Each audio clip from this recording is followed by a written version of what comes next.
মাথা আরে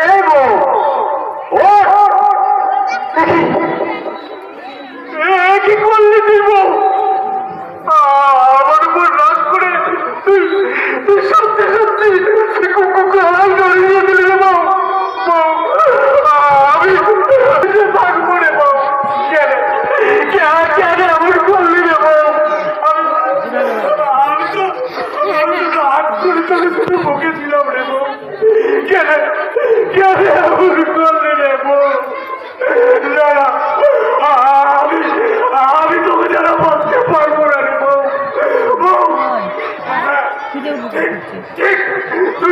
তুই যখন চলে গেলি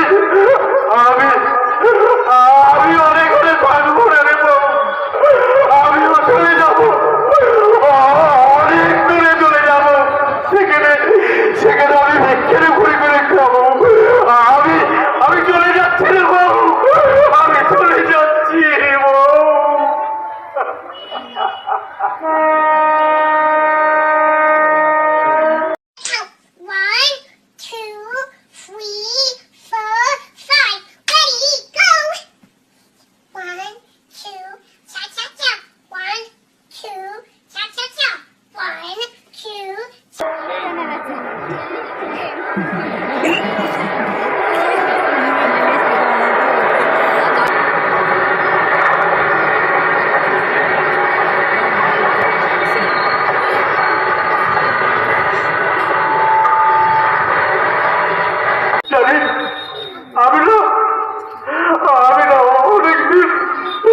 অনেকদিন কিচ্ছু খাইনি বাবা।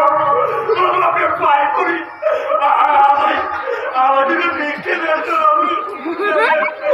আমি অনেকদিন কিচ্ছু খাইনি বাবু। আপনার পায়ে করি বাবু। আমাকে দুটো পয়সা দেন বাবু। আমি অনেকদিন কিচ্ছু খাইনি বাবু। খিদে জল আমি আর সহ্য করতে পারছি না। না কেউ আমাকে দুটো পয়সা দিল না। সবাই বলছে তুই তো জোয়ান ছেলে, কাজ করে খেতে পারবি। ওরা তো ঠিকই বলেছে। ওরা তো ঠিকই বলেছে। আমার তো শরীরে তাগত আছে, আমি তো কাজ করে খেতে পারবো।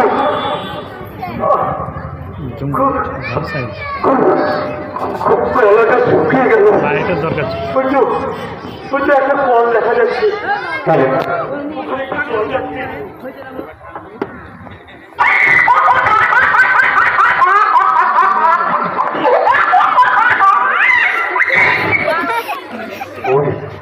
ওই ছাদে ওই জানলার কাছে কি সুন্দর একটা বাচ্চা তাদের দিয়ে নাচ করছে। জানেন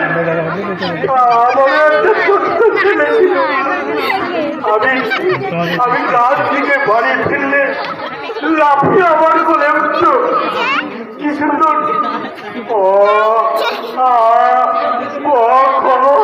সব বলতেই পারছ। তারপরে বাবু আমার কারখানাটা বন্ধ হয়ে গেল। আমার বাড়িতে অভাব দেখা দিতে লাগলো।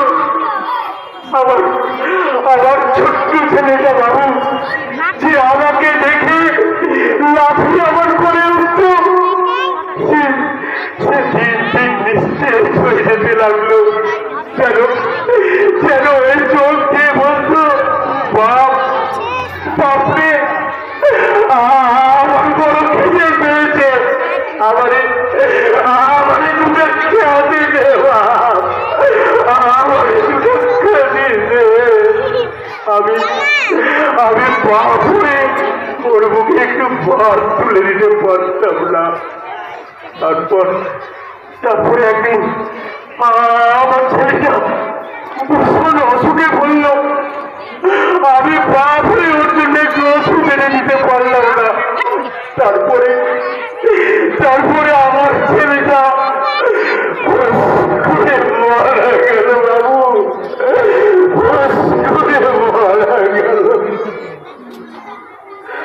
না না, আমি আর খিদে জ্বালা সহ্য করতে পারছি না। ওই তো ওখানে একটা মিষ্টির দোকান দেখা যাচ্ছে, ওখানে নিশ্চয়ই আমার একটা কাজ মিলবে। বাবু বাবু, আমাকে আমাকে আপনার মিষ্টির দোকানে একটা কাজ দিন না বাবু। জানেন জানেন, আমি না অনেক দিন